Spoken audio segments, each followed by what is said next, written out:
All right, let's get right into it. We're here to talk about the hidden cost of AI. Now, we all love how convenient these tools are, but have you ever stopped to think about the real price we're paying for them? Let's dig in. So let's start right here. Think about the AI tools you use literally every day.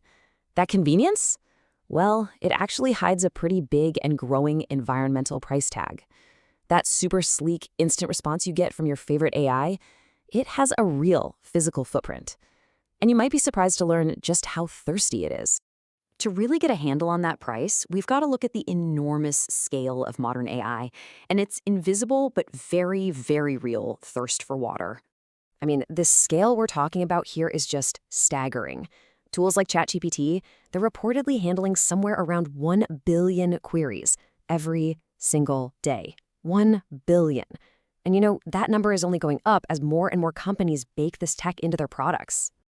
In this new wave of AI, man, it is incredibly power hungry. A single AI-boosted search on a platform like Google can use up to 30 times more energy than one of their traditional searches. That is a massive extra demand on our power grids. Okay, so how does all that digital demand for energy turn into a physical demand for water? Let's kind of follow the trail from the code all the way to the cooling systems. So it all starts with these really specialized chips, right? The GPUs. They're basically the engines of AI. And they generate so much heat that data centers have to use these gigantic water cooling systems, which evaporate hundreds of thousands of gallons of fresh water every day just to stop them from melting down. And the numbers here are just mind-boggling. By 2027, the global water usage for AI could shoot up to 6.6 billion cubic meters. To put that into perspective, that's a six-fold increase in just a handful of years. It's wild. And here's the thing, this isn't just happening anywhere. A lot of this consumption is really concentrated.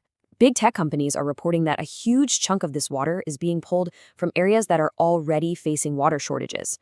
For instance, Microsoft said 41% of its water withdrawals last year came from these stressed areas. So they're building these incredibly thirsty facilities right where water is already a precious commodity.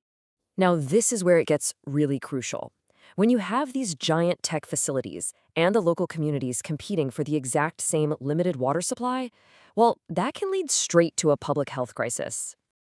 The chain of events here is pretty clear. It's like a domino effect. First, the data centers use up massive amounts of water. That creates local scarcity, which then undermines basic hygiene and sanitation, things like hand washing, that are absolutely essential for stopping diseases from spreading. And this isn't just some theory. The World Health Organization has been pointing this out for a long, long time. They've made it crystal clear that a lack of clean water is directly tied to serious and often preventable illnesses like cholera. And tragically, it's children who are the most vulnerable. They carry a shocking 84% of the global burden from these water-related diseases. So you see, this isn't just about statistics on a chart. It's about the real health and the future of an entire generation. So yeah, this isn't some theoretical far-off risk. It is a problem that is happening right now, and it's disproportionately hurting real people, often in very specific marginalized communities. We're actually seeing this play out on the ground. Folks who live near data centers like one in Georgia are raising the alarm about their water quality. They're reporting things like sediment and weird colors coming right out of their kitchen taps. And this pattern, where hazardous infrastructure gets placed in minority communities, it actually has a name. It's called environmental racism. It's what happens when the environmental burdens of tech or industrial progress fall heaviest on marginalized groups. And we're seeing this pattern pop up all over the world, from communities in the U.S. South to planned data center locations in several African nations. A really troubling question keeps coming up. Who is really paying the price for all of our technological progress? So what's being done about all this? Is it actually enough to protect these communities and our shared resources? Let's take a look at the path forward. A lot of the big tech giants have put out these really ambitious sustainability goals. Some, like Microsoft's, are even promising to become water positive, which means they'll replenish more water than they use. And, that sounds great on the surface, right? But here's the million-dollar question. If you replenish water in one place, does that actually solve the problem for the community whose water is being used up right next door to the data center? Well, a lot of the time the answer is just no. These corporate offsetting programs, they might look fantastic on a sustainability report, but they can totally ignore the very real, localized impact of all this water extraction. I mean, think about it. Putting water back into a river basin hundreds of miles away doesn't really help the families living right next to the data center, does it? So, experts argue that what we really need is strong government regulation.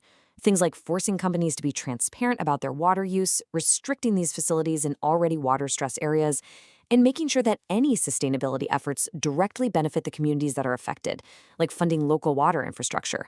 Really, it's about putting public health ahead of just unchecked growth.